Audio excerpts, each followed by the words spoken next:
I really enjoyed the Spanish Grand Prix.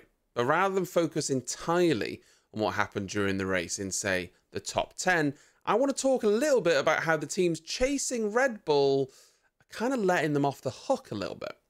I still believe that George Russell should have won the Canadian Grand Prix, or at the very least, it could have been Lando Norris.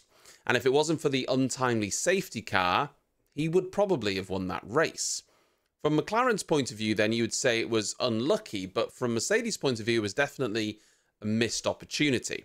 A few mistakes from George Russell ultimately cost him dearly, and that let Max Verstappen sit pretty at the front with what was arguably not the quickest car that weekend, and you'd say maybe it hasn't been for the last few races. The same could be said, though, for Spain. Red Bull, once again, weren't the fastest car, but Max was the deciding factor.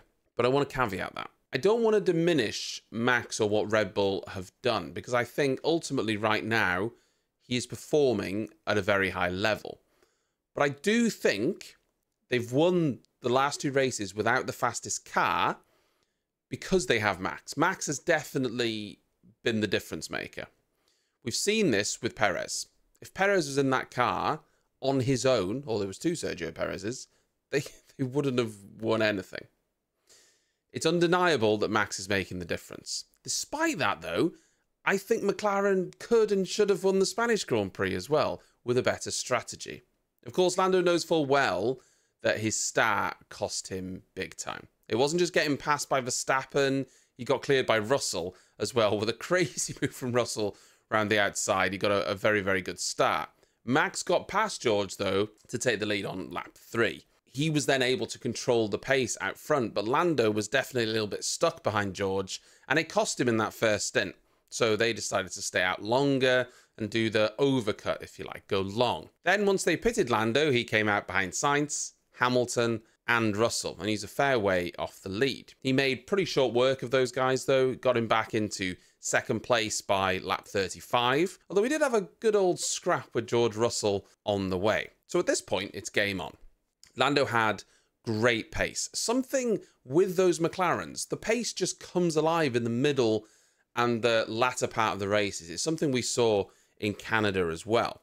On lap 35, he was 9.4 seconds behind Max. But when Max pitted on lap 44, he was only 4.7 seconds behind. So he bridged that gap. I think it actually went as low as 4.4 when Max was coming into the pits.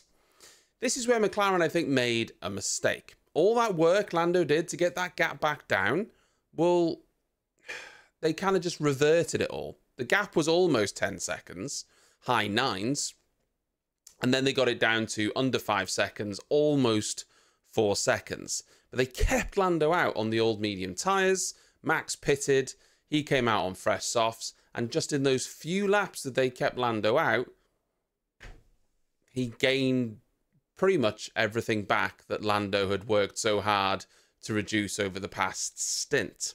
When Lando came out after stopping, the gap was back up to 8 seconds, or just over 8 seconds. I appreciate that the engineers at these teams are way smarter than I am. They've got way more experience. And they must have their reasons for going long on both of those stints. But that second one, I think, cost Norris. If he pitted at the same time as Verstappen, or even just before him, with the pace he had in that final stint, yes, his tyres would have been a few laps older, and I appreciate that. I think he would have won that race. I think he would have won that race. Max was definitely managing his tyres at one point, but Norris was catching him all the way until the final lap. Norris believes the start of the race is what cost him ultimately in the end. If he stayed arguably in second and only Russell got past him, maybe things would have been different. Or maybe if he would have stayed completely in first, maybe things would have been different. But none of that happened. Red Bull seemed to be very strong at the beginning part of the Grand Prix, and then McLaren seemed to get much better towards the end. It just goes to show, though, the strength of Red Bull and Verstappen. Not only can they win races at a canter when they've got the fastest car, but even when they're not the strongest car, they can still find a way to win. And Max can find a way to win, and that's the sign of a true champion, winning when you're not your quickest that weekend. He deserves his last 2 race wins, undeniably.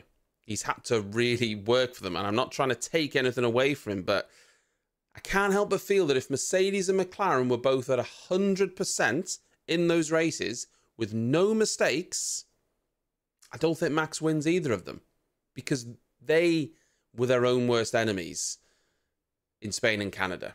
Those small mistakes are enough to let Max in. That's the difference. Max doesn't make mistakes.